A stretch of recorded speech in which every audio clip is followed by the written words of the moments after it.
गुरुर्ब्रह्मा गुरुर्विष्णुः गुरुर्देवो महेश्वरः गुरुः साक्षात् परब्रह्म तस्मै श्री गुरवे नमः। Good morning to all students. आज हम सब मिलकर के विज्ञान के माध्यम से संस्कृत का एक और नया चैप्टर, जो हमने 8 चैप्टर क्लियर कर लिए, और आज से इसी लेक्चर से हम व्याकरण का एक नया विषय प्रारंभ कर रहे हैं। आप सबका उसमें स्वागत है। आइए व्याकरण के विषय में हम लोग कुछ जानें। व्याकरण क्या होता है? सबसे पहले हम लोगों ने फर्स्ट सेम में भी व्याकरण के जो चैप्टर्स थे उनको हमने क्लियर किए। मैं आपको थोड़ा रिमेम्बर करवा दूं, हम लोगों ने वहां पर क्रियापद पढ़ा था और साथ में ही नाम रूप विभक्ति को भी हमने क्लियर किया था। इस बार हम सब मिलकर के और एक नई बात करने वाले हैं, जिसका आधार वहां पर क्रियापद और नाम रूप में ही था। किसी भी भाषा को हम जब पढ़ते हैं, बोलते हैं और अनुभव करते हैं, ये 3 चीजें होती है। सबसे पहले उसे पढ़ना पड़ता है, क्योंकि भाषा की जो मर्यादाएं होती है, भाषा के जो रूल्स होते हैं, वो हम जान पाए। दूसरा होता है उसमें उसे हम बोले। एक भाषा होती है और एक बोली होती है। बोली हम बोलना पहले सीखते हैं, फिर हम भाषा को पढ़ते हैं। लेकिन वास्तव में होना उल्टा चाहिए, और वही सीधा है, वही प्रॉपर है। कहते हैं सबसे पहले हम जो कुछ भी बोलते हैं उसी को फिर हम पढ़ते हैं। पहले हम गुजराती, हिंदी, इंग्लिश ये हम बोलना सीखते हैं, हम सुनते हैं, हम बोलते हैं, हम उसे समझते हैं, और फिर हम उसके बारे में, उसका ग्रामर, उसकी नॉवेल्स, उसकी बुक्स, उसके रूल्स रेगुलेशन, वो सब कुछ हम जानते हैं। फिर उससे फिर हम सब मिलकर के अपग्रेड और अपडेट होते हैं। यही भाषाओं का नियम होता है। बोली हम बोलना शुरू करते हैं, फिर भाषाओं का प्रारंभ होता है। और उसमें पहली बात जो नीड है, जो बेस है, वो सबसे पहले है टेंस, क्रियापद। वो हमने क्लियर कर लिए थे फर्स्ट सेम में। ती तह अंति, सी थह थ और मी वह मह, ये लगा देने से वर्तमान काल अर्थात प्रेजेंट टेंस बनता है। फिर उसी तरह श्यति, श्यतः, श्यंति, श्यसि, श्यथः, श्यथ, श्यामी, श्यावह, श्यामः, ये 9 रूप लगा देने से हम लोगों ने भविष्य काल किस तरह से क्रिएट होता है वो हमने देखा था। और फिर फ्यूचर टेंस के बाद त, आताम, अन, फिर विसर्ग थह, थ, और फिर अम, आव, आम, ये 9 प्रत्यय लगा देने से हम लोगों ने ये सीखा था कि किस तरह से हम लोग पास्ट टेंस को क्रिएट करें। और फिर हम लोगों ने नाम रूप विभक्ति को जाना था। नाम रूप विभक्ति में सबसे पहले प्रथमा विभक्ति जो कर्ता के रूप में होती है, फिर दूसरी विभक्ति कर्म के रूप में होती है, तीसरी करण के रूप में होती है। इस प्रकार से 7 विभक्ति और लास्ट में संबोधन, ये हमने शब्द के रूप में, विभक्तियों के रूप में सीखा था। फर्स्ट केस किसी कर्ता के लिए होता है, सेकंड केस हम उसके या तो उसको कहना चाहते हैं तब यूज होता है, थर्ड उसके द्वारा, बाय, फिर फोर्थ केस उसके लिए, फिफ्थ उससे, और सिक्स्थ उसका, और एट्थ उसमें। इस प्रकार हमने पूरा एक शब्द का जो रूप होता है और शब्द की एक मर्यादा होती है, और उसे हम जब कोई भाषा में जब इंप्रूव करते हैं तो हम किस तरह से उसे डिवाइड करते हैं, किस तरह के उनके उपयोग होते हैं, वो हमने जाना था। इस प्रकार हमने शब्द विभक्ति परिचय और क्रियापद और उनकी परिचयों के बारे में हमने फर्स्ट सेम में पढ़ा। यह हमने थोड़ी सी समरी कर ली। अब आगे चलते हैं। इस बार 8th के सेकंड सेम में हम लोग जो पढ़ने वाले हैं भाषा सज्जता में, वो है आज की हमारी जो ये नई एक व्याकरण की सुंदर एक बात, वो है कृदंत। सबसे पहले हम ये जानेंगे कि व्हाट मीन्स ऑफ कृदंत। कृदंत क्या होता है? यहां पर लिखा है कृदंतः, ये कृदंत क्या होता है? सबसे पहले तो हमें ये जानना होगा कृदंत का अर्थ क्या है। कोई भी क्रियापद जब हम दिखाते हैं तब उस क्रियापद को दिखाने के लिए बहुत सारे टेंसेस तो है ही, सभी भाषाओं में होते हैं। यद्यपि उसमें बहुत सारे प्रकार और बहुत सारी अपवाद और बहुत सारे प्रत्यय और बहुत सारे रूल्स होते हैं, तब एक क्रियापद पूरा बनता है। और सभी भाषाओं की अपनी अपनी मर्यादाएं हैं। संस्कृत भाषा में ये कृदंत क्या है, सबसे पहले हमें ये समझना होगा। यद्यपि ये विषय बहुत छोटा है, लेकिन हम उसे जूम आउट करके देखें कि वास्तव में ये हमें क्या सिखाना चाहता है। कोई भी विषय जब हम उसको पूरा खोल करके देखते हैं तभी हमें पता चलता है। यहाँ क्रियापद के बारे में बात करी गई, इसीलिए यहाँ पर शब्द दिया गया कृत। कृत अर्थात क्रियापद। यहाँ पर ये कृत शब्द की हम जब संधि विच्छेद करते हैं तो कृदंत किस तरह से पूरा ये शब्द ब्रेक होता है। तो यहाँ पर देखें, कृत प्लस अंतः।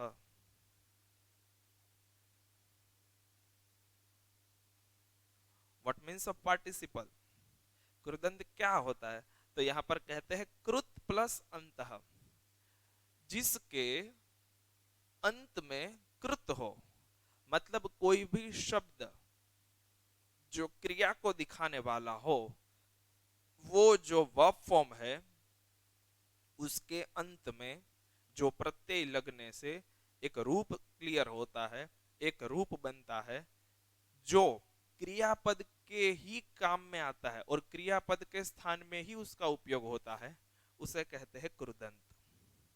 यहाँ पर ये बहुत सारे कृदंतों का हम लोग उपयोग करने वाले हैं। एक ही कृदंत नहीं है, 8th में 2 है, 9th में 2 है और ये 10th तक हमारी पूरी कृदंत की यात्रा चलने वाली है। तो ये क्या कह रहे हैं? तो बोले कृदंत की जो कृत के अंत में हो। कृ अर्थात क्रियापद के अंत में, क्रियापद के अंत में वो लगते हैं और क्रियापद के स्थान पर ही उनका एक उपयोग होता है। तो कृदंत के बारे में हम सबसे पहले जानेंगे। यहां पर हम लोग सबसे पहले एक कृदंत का रूप है जिनका नाम है संबंधक भूत कृदंत। नाम है संबंधक भूत कृदंत। सबसे पहले हम उसके बारे में जानेंगे।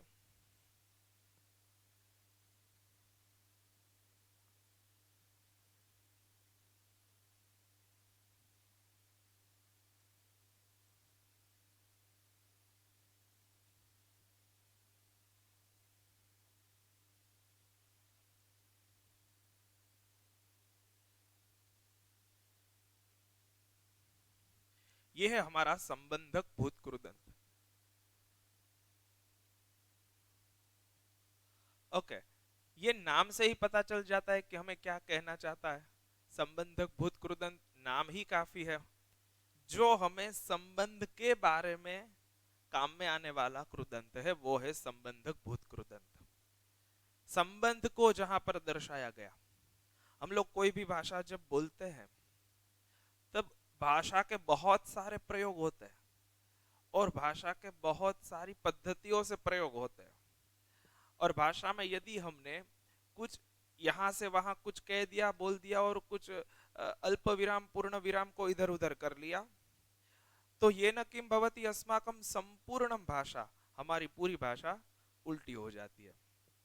हमारे भाषा के बहुत सारे मैजिक्स हैं, तो उन मैजिकों को हम जान पाए और उनसे हम ये भी समझे कि कब कहाँ कैसे भाषा के कौन से शब्द कौन सी क्रियापद का हम उपयोग करें।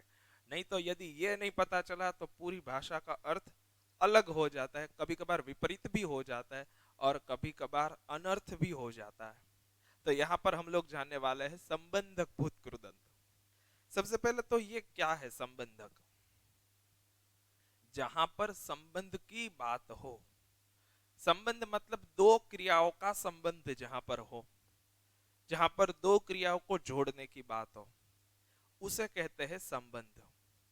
मतलब किसी एक ही वाक्य में दो क्रियाओं को जोड़ना हो तब जो उपयोग किया जाने वाला है वो है संबंधक भूत कृदंत। ये तो बात हो गई पहली संबंधक की। अब ये कहते हैं कि आपने संबंध वाली तो बात कही, दो क्रियाओं की भी बात कही, लेकिन फिर ये भूत शब्द क्यों दिया गया? जब यहाँ पर भूत शब्द का उपयोग किया गया, इसका मतलब यह होता है कि ये कहीं ना कहीं पास्ट टेंस को जोड़ करके कुछ कहने वाले हैं। भूत मीन्स पास्ट टेंस, भूतकाल। तो संबंधक भूत कृदंत ये दो क्रियाओं का संयोग करने वाला कृदंत है, और उसमें जो पहली क्रिया है वो भूतकालीन हो जाती है, और ये संबंधक भूत कृदंत का प्रत्यय जब उसमें लग जाता है, तब पहली वाली क्रिया जो यद्यपि पूर्ण ही होने वाली होती है, और फिर दूसरी क्रिया का वहीं से प्रारंभ होता है। इसीलिए संबंधक भूत कृदंत के सभी उदाहरणों में एक क्रिया पूर्ण होती है, तब वहीं से दूसरी स्टार्ट होती है, दोनों क्रियाओं का वहां पर संयोग है, इसीलिए इसे संबंधक भूत कृदंत कहा जाता है। अब हम लोग क्या करेंगे, उदाहरण से इसको क्लियर करते हैं। ओके, पहला,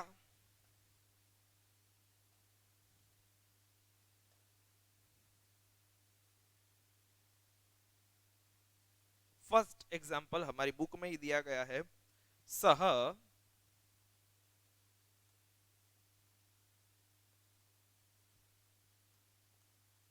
शालाम गत्वा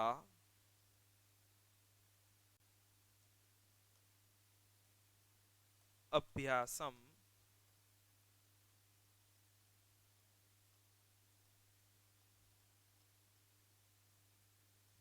करोति। ये एक पूरा सेंटेंस है। सह शालाम गत्वा अभ्यासम करोति, वो स्कूल में जाते हुए या तो जाकर अभ्यास करता है। वो स्कूल में जाकर अभ्यास करता है, ये बात कह रहे हैं। तो कौन सी दो क्रिया यहां पर हुई? एक कि वो शाला में गया, शालाम गत्वा, और फिर दूसरी क्रिया यह हुई कि करोति, वो सिर्फ जाकर के वहां बैठता नहीं है, वहां पर जाकर के वो अभ्यास करता है। तो यहां पर दो क्रियाएं हुई। पहली क्रिया कौन सी है? फर्स्ट क्रियापद गत्वा, दूसरी है करोति।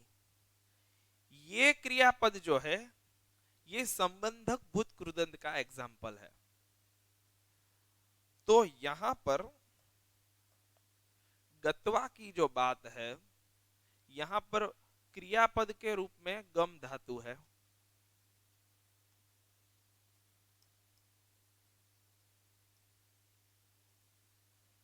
जिसका पूरा नाम है गमरुगतो।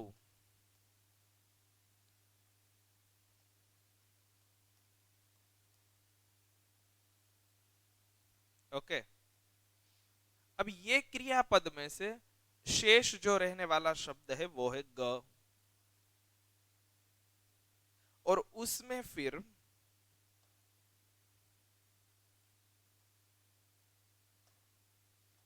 प्लस होते हुए एक क्रियापद लगा जिसका नाम है त्वा, उससे एक रूप बना गत्वा। पहले तो ये समझ लिए। आई नो कि आपको ये त्वा क्या है ये पता नहीं है, हम उसमें भी जाएंगे आगे, पहले ये दोनों क्रियापद के बारे में हम समझ ले। दूसरा है करोति, ये तो वर्तमान काल का रूप है, प्रेजेंट टेंस, वर्तमान काल। और फर्स्ट सेम में हमने जैसे इसको पढ़ा तो यहां पर ती प्रत्यय है, तो ऑब्वियसली ये क्लियर हो गया कि ती से ही कि ये अन्य पुरुष एक वचन का रूप है। ओके,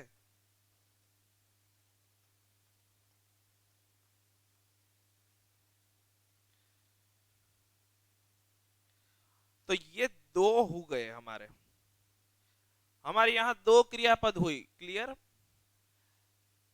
दो क्रियापद है यहां पर, उसमें से हम एक को संबंधक भूत कृदंत में देख रहे हैं, और एक अपने मूल क्रियापद के रूप में वर्तमान काल का अन्य पुरुष एक वचन है।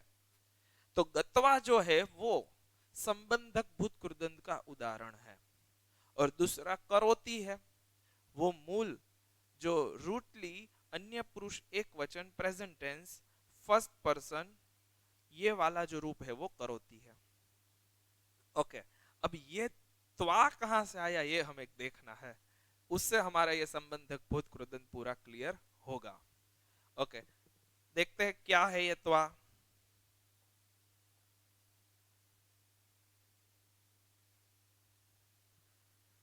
यहां पर एक रूप है गत्वा, ये हमने देखा। ओके, तो ये गत्वा कैसे बना ये हमने पहले क्लियर कर लिया। तो बोले त्वा लगा, तो त्वा ये प्रत्यय है,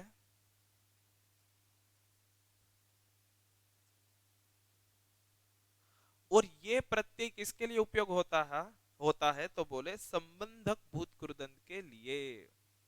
जब हम किसी संबंधक भूत कृदंत की बात कर रहे हो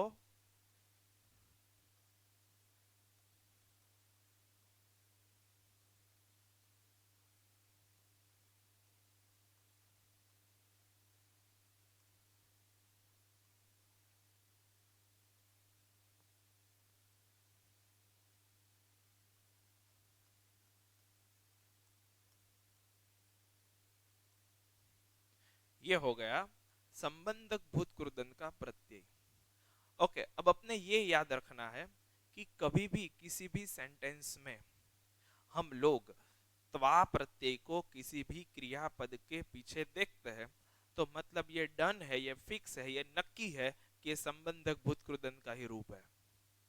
अब हम उनके बहुत सारे उदाहरणों क्रियापदों को देखेंगे। हम एक और क्रियापद को लेकर यहाँ पर क्लियर करते हैं कि ये कैसे हुआ। एक क्रियापद हम ले रहे हैं,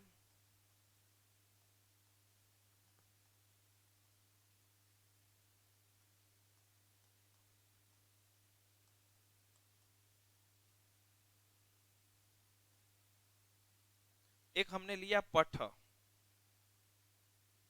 और एक लिया हमने वस, एक हमने लिया हस। ओके, एक हमने लिया वद।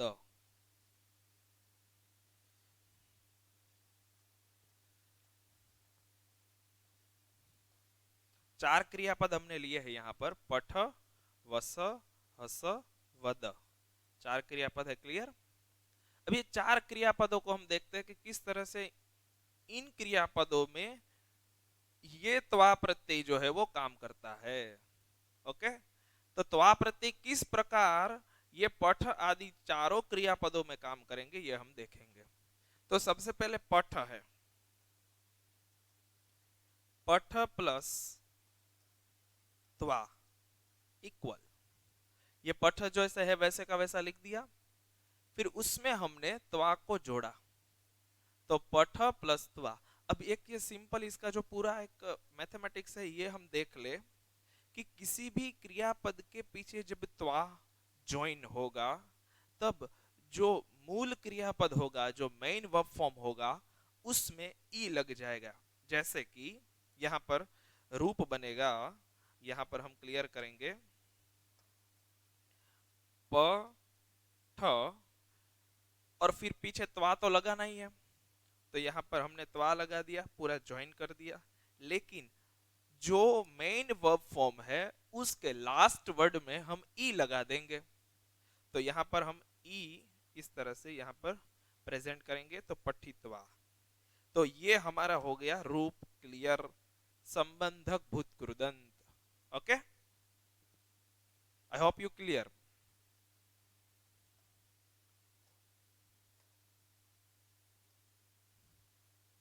अब आगे वस है, वस को हम क्लियर करते हैं। अब वस प्लस त्वा इक्वल,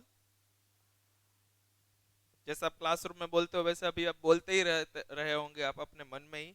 तो यहाँ पर जो रूप बन रहा है वो है वस, वैसे का वैसा लिख दिया, फिर त्वा को जोड़ दिया और लास्ट वर्ड जो होता है उसको ई हो जाता है तो वसित्वा। ये हो गया रूप क्लियर हमारा। फिर है हस, हस प्लस त्वा। तो वस प्लस त्वा हो गया, हस प्लस त्वा हो गया, तो वस का वसित्व होता है, तो हस का क्या हो जाएगा, तो हमारा सिंपल सा ये नियम, हस को लगा दिया, त्व को जोड़ा, स को ई कर दिया, हसित्वा। इस प्रकार ये पठित्वा, वसित्वा, हसित्वा ऐसे रूप बन जाएंगे। और लास्ट में है वद। अब ये डिफिकल्ट है। ये वद जो है, ऐसे बहुत सारे क्रियापद है जो अपने मूल रूप में, मतलब उनका जो मेन वर्ब फॉर्म होता है उससे कभी कभार अलग ही प्रेजेंट होते हैं। अब यहां पर वद जो है, वद को जब हम प्रेजेंट करते हैं तो क्या हो जाएगा, तो बोले वो उच्च हो जाएगा, उच्च। और उनके पीछे जब हम संबंधक भूत कृदंत का त्वा लगाएंगे तो इक्वल होते हुए वो रूप बन जाएगा उक्त्वा। समथिंग ये डिफरेंट है, क्लियर। तो इस प्रकार के भी कभी कभार हम आगे जाकर के कभी कभार हम ऐसे देखें शब्दों को, तो इस प्रकार से कभी कभार उक्तवा जैसे भी रूप थोड़े अलग से होते हैं। तो ये पूरा हो गया हमारा संबंधक भूत कृदंत। अब यहाँ पर जो हम पहले उदाहरण देखे, जैसे यहाँ पर था कि वो शाला में जाते हुए अभ्यास करता है, शाला में गया और फिर उसने अभ्यास किया। तो दो क्रियाएं हुई, दो क्रियाओं का यहाँ पर संबंध किया गया। तो दो क्रियाओं में से एक क्रिया है जाने की, दूसरी है अभ्यास करने की। पहली क्रिया और दूसरी क्रिया दोनों एक साथ है, बीच में कुछ नहीं है, जाना और अभ्यास करना दोनों एक साथ है। दोनों के बीच कोई दूसरी क्रिया नहीं है, न कोई शब्द है। दोनों क्रिया एक के बाद एक डायरेक्ट हो ही रही है। तब दोनों क्रियाओं में से एक को भूत कृदंत के रूप में संबंधक के टाइप से यहां पर प्रेजेंट किया गया, जो कि है गत्वा। एक और उदाहरण यहां पर है, हमारी बुक में कहते हैं कि शिक्षिका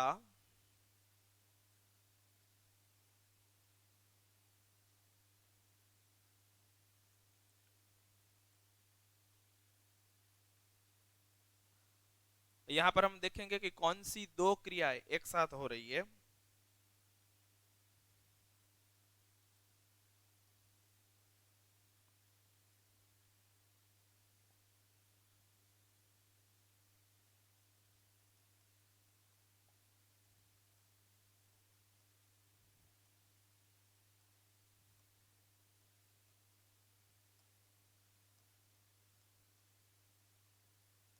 ओके, शिक्षिका पुस्तकम पठित्वा कथाम कथयति। शिक्षिका पुस्तक को पढ़कर कथा कह रही है। આપણે ગુજરાતીમાં જેમ એમ કહીએ કે આમ કરીને પછી મેં આમ કર્યું, અથવા તો મેં વાંચીને બોલ્યો, સમજીને લખ્યું, એવી રીતે અહીંયા शिक्षिका पुस्तकम पठित्वा, शिक्षिका पुस्तक को पढ़ करके फिर कथाम कथयति, कथा को कह रही है। तो दो क्रियापद हुए, एक तो पढ़ना ये क्रियापद, दूसरा हुआ कहना। तो पढ़ना ये क्रिया हुई और दूसरा हो गया कहना। ओके, तो यहां पर पढ़कर कहने की बात है कि पढ़कर कथा कहते हैं।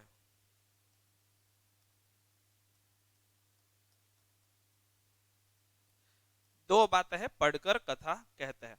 तो दो क्रिया हुई, एक पढ़ना और एक कहना। दोनों क्रियाओं में से कौन सी क्रिया जो पूरी होती है और दूसरी शुरू होती है, ये देखना है।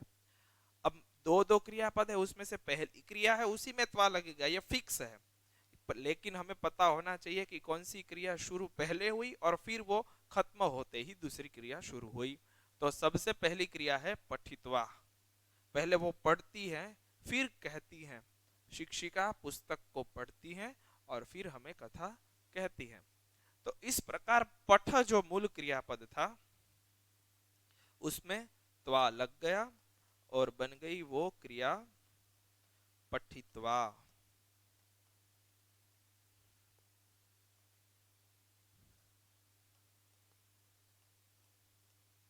ये हो गया हमारा पठित्वा का पूरा रूप। इस प्रकार पूरे संबंधक भूत क्रुदंत बनते हैं। ये हमारा एक क्रुदंत का रूप हुआ। इसके अलावा दूसरे भी बहुत सारे यहाँ पर रूप, बहुत सारे उदाहरण, एग्जाम्पल्स और ब्लैंक्स वो सब दिए गए हैं। ये संबंधक भूत कृदंत के बारे में हमें समझा रहे हैं। और थोड़े से उदाहरण हम लोग यहाँ पर देखेंगे कि कौन से मेन वर्ब फॉर्म को जब हम क्लियर करते हैं इन संबंधक पार्टिसिपल, इन संबंधक पास्ट पार्टिसिपल, तब क्या होता है वो हम देखेंगे। ओके, तो यहाँ पर रिलेटिव पास्ट पार्टिसिपल के थोड़े हम एग्जाम्पल क्लियर करेंगे। अलग अलग मेन वर्ब फॉर्म को यहाँ पर हम लिखेंगे और फिर वो किस तरह से बनते हैं वो हम देखेंगे। सबसे पहले एक है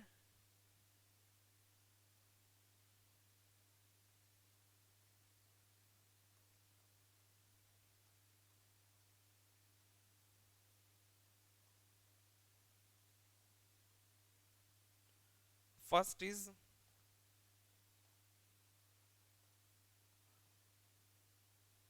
नम। ये आपका होमवर्क भी है और साथ में आपको ये समझना भी है। मतलब इसको अच्छी तरह से समझेंगे, फिर उसके ऊपर हम अलग अलग क्रियापदों को बनाएंगे। तो सबसे पहला नम है, दूसरा है नी, दूसरा है गम, फिर है श्रु, फिर है पठ, फिर है वद। उसी प्रकार रच। ये 7 हो गए। सबसे पहला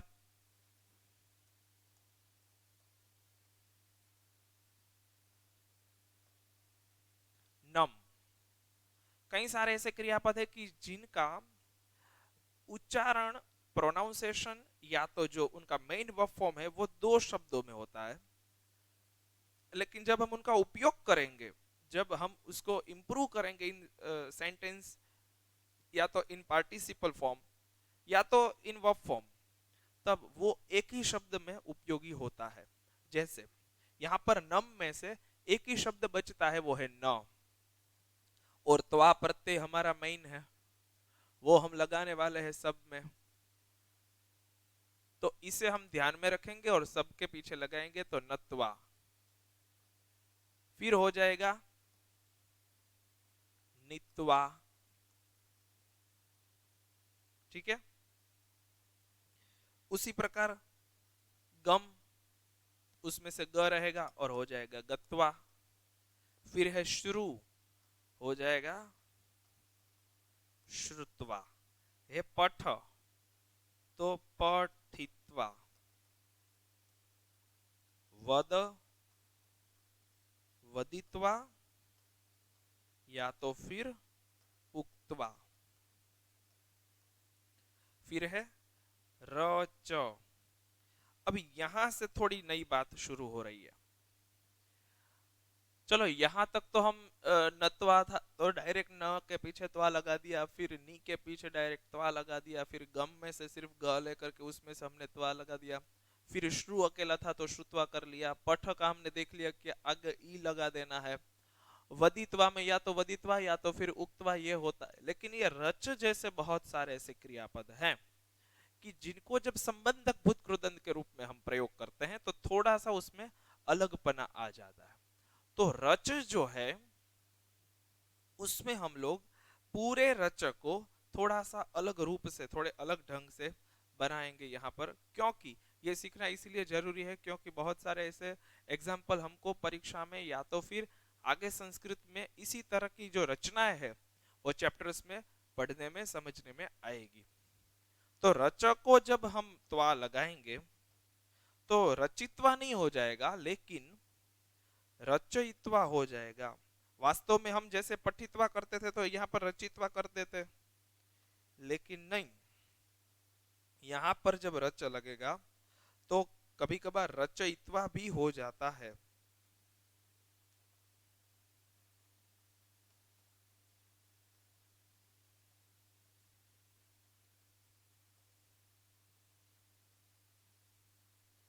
उसी प्रकार एक उदाहरण है आगे, उदाहरण के रूप में है गण।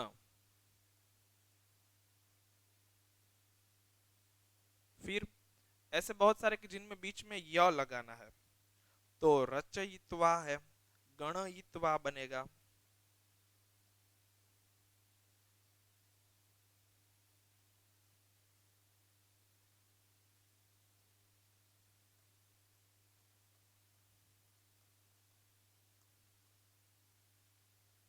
तो यहां पर हम लोग कौन कौन से पार्टिसिपल इस तरह के थोड़े अलग से बन रहे हैं वो भी हम सीखेंगे। अब आप लोग लिखेंगे, मैं यहाँ पर सारे मेन वर्ब फॉर्म लिखूंगा और आप उसमें त्वा प्रत्यय लगाते हुए अलग अलग बहुत सारे जो हमारा ये रिलेटिव पास्ट पार्टिसिपल है उसके उदाहरणों को आप क्लियर करेंगे। ये आपका होमवर्क भी रहेगा और आप प्रैक्टिस भी करेंगे। ओके, यहाँ पर लिखूंगा, आप क्लियर लिखते जाएंगे।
ये 10 एग्जाम्पल आपको क्लियर करने हैं होमवर्क में, और इसमें आप प्लस त्वा लगाते हुए इन सारे प्रत्ययों को आप रिलेटिव पास्ट पार्टिसिपल के रूप में क्लियर करके भेजेंगे फॉर संबंधक भूतकृदंत। क्लियर?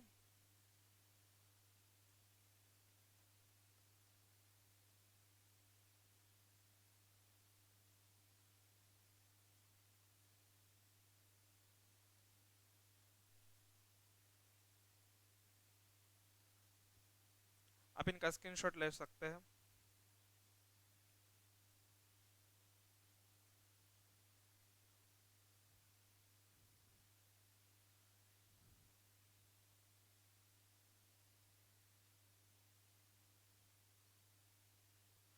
ओके, ये हमारा हो गया संबंधक भूत कृदंत। अब एक दूसरा एक कृदंत का रूप है जिसमें कृदंत ही है, रूटली कृदंत का ही एक पार्ट है, लेकिन वो थोड़ा अलग है। अब हम वो देखेंगे कि कौन सा वो रूप है। ओके, तो हम लोग ये क्लियर करने रहे थे विध्यर्थ कृदंत। हमने एक किया हेतवर्थ कृदंत और सेकंड जो है वो है विध्यर्थ कृदंत। पास्ट पार्टिसिपल जो रिलेटेड हुआ करता था वो अब विधि के लिए उपयोग होगा। सबसे पहले तो हमें ये समझना होगा कि विधि क्या है, और फिर उसका अर्थ। दो शब्द है यहाँ पर, सबसे पहला विधि, फिर है अर्थ। तो दोनों को जोड़ लिया गया तो रूप बन गया विध्यर्थ कृदंत। क्लियर? कृदंत को हमने समझ लिया, हेतवर्थ कृदंत को भी हमने समझ लिया, लेकिन अब हम विध्यर्थ कृदंत को समझेंगे, जहां पर दो शब्द या तो दो क्रियापद या तो कोई एक क्रियापद विधि के लिए उपयोग होता हो। अब ये भी समझना है, वहां पर दो क्रियापद होते थे और दोनों क्रियापद जो हुआ करते थे उसमें से एक ही संबंधक बनता था, लेकिन यहां पर एक या दो जितने भी क्रियापद हो वो सब विध्यर्थ हो सकते हैं।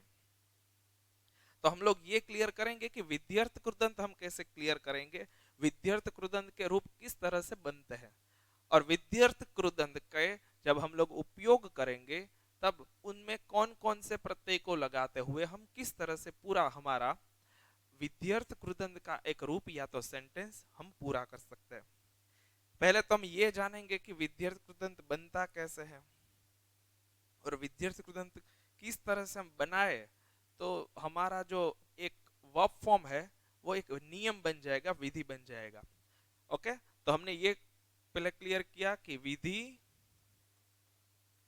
प्लस अर्थम।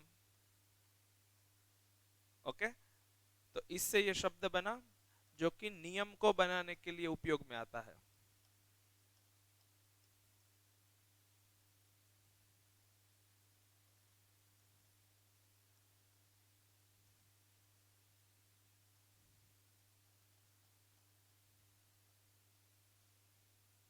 ओके, तो नियम को बनाने के लिए ये हम विधि अर्थ विध्यर्थ कृदंत का हम उपयोग करेंगे। ओके, अब पहले हम उनका उदाहरण एक लेंगे कि किस तरह से वो बनता है, विध्यर्थ कृदंत किस तरह से हम क्रिएट करेंगे। तो वहां पर एक प्रत्यय होते हैं अनियर और दूसरा है तव्यर, दो प्रत्यय होते हैं। ये दोनों प्रत्यय लगा देने से यहां पर बन जाता है विध्यर्थ कृदंत। तो यहां पर दो प्रत्यय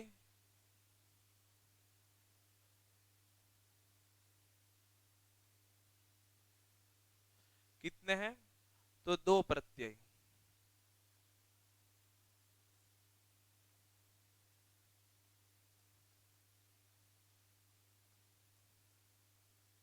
पहला कौन सा है, तव्य, और दूसरा है अनियर। ओके, ये उपयोग इतने का ही होता है, लेकिन वास्तव में वो प्रत्यय जो संस्कृत ग्रामर में है वो बड़े हैं। कैसे? तो बोले तव्य को तव्यत कहा जाता है। ये सिर्फ आपके नॉलेज के लिए एक्स्ट्रा है, ये अपने को काम इतने का ही है। अनियर। ओके, संस्कृत में ये दो प्रत्यय हैं, तो तव्य और अनिय ये हो जाएंगे। तो तव्यत अनियर ये पूरे प्रत्यय से हम विध्यर्थ कृदंत क्रिएट कर सकते हैं। ओके, अब एक दो उदाहरण के द्वारा हम लोग समझेंगे कि किस प्रकार बनता है ये विध्यर्थ कृदंत। ये पूरा एक्स्ट्रा ही है, ये हमको 10th में भी आएगा, 9th में भी आएगा और 8th में भी है। तो कृदंत की प्रैक्टिस हमें पूरे संस्कृत को बोलने के लिए लिखने के लिए बहुत जरूरी है। एक दो एग्जाम्पल लिखेंगे हम लोग, जैसे कि हम लोगों ने प्रत्यय तो देख ही लिए है, दो प्रत्यय है। ओके, तो प्रत्यय पहला है तव्य और दूसरा है अनीय।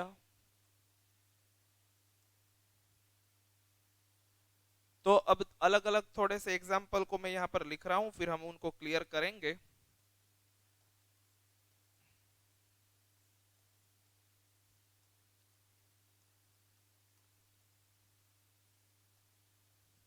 पहला है पठ,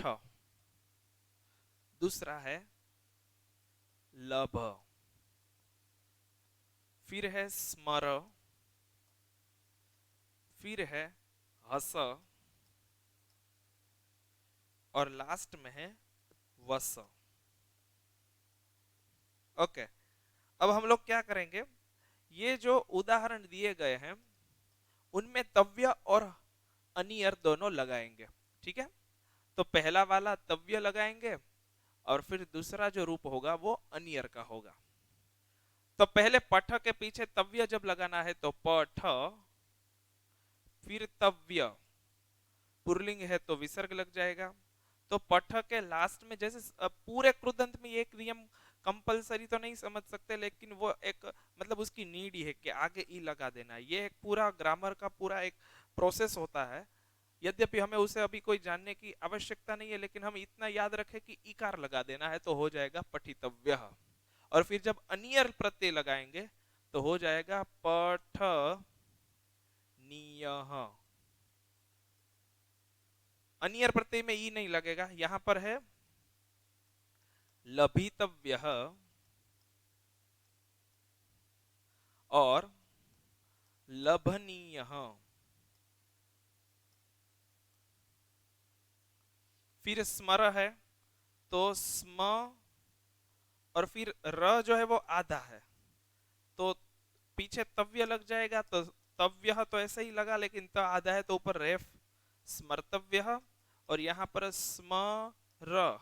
अब अनीय है तो न का यहाँ पर हो जाएगा ण, तो न की जगह हो जाएगा ण, तो स्मरणीय। ये एक रूल्स को हम याद रखें कि जब र और श और उसके प्लस में जब सामने न हो तो न का हो जाता है ण। क्लियर, इसको हम याद रखेंगे कृदंत में तो खास। हस, इकार कर दिया हसितव्य, और रूप बन जाएगा हसनीय। ओके, फिर है वसितव्य,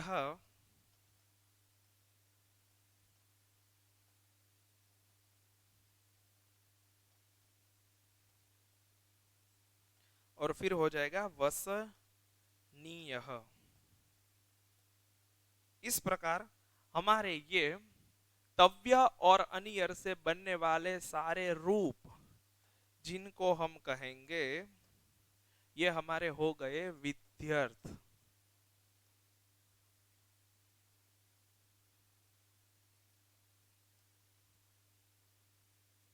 ओके, तो ये हमारे सारे हो गए विध्यर्थ कृदंत। इस प्रकार तव्य और अनियर लगा देने से ये विध्यर्थ कृदंत बन जाते। ये हमने एक एक्स्ट्रा भी सीख लिया।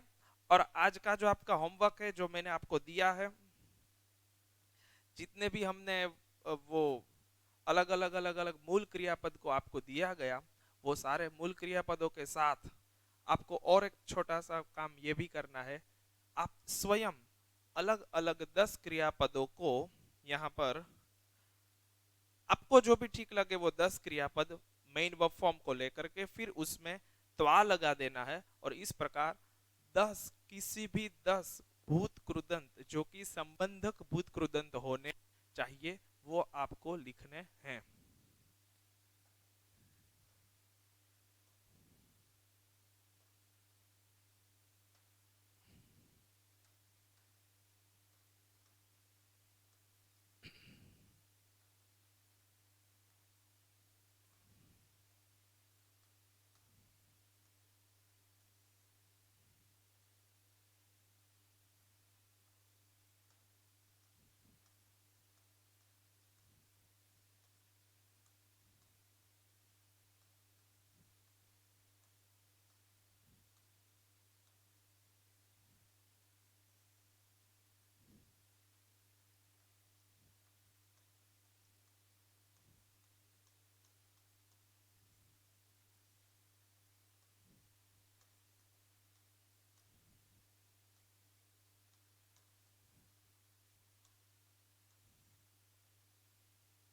यहां पर आपको संबंधक भूत कृदंत के किसी 10 उदाहरण को, कितने 10 उदाहरणों को 10 बार लिखना है। मतलब आपके ऑल ओवर 100 रूप बन जाएंगे। जैसे आपने ले लिया यहां पर वस और पीछे आप लगा देंगे त्वा, तो हो जाएगा वसित्वा।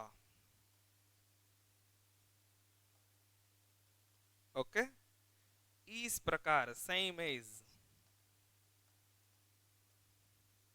इस प्रकार आपको कोई 10 लेकर के बनाने हैं और आप इनको फिर सेंड करेंगे।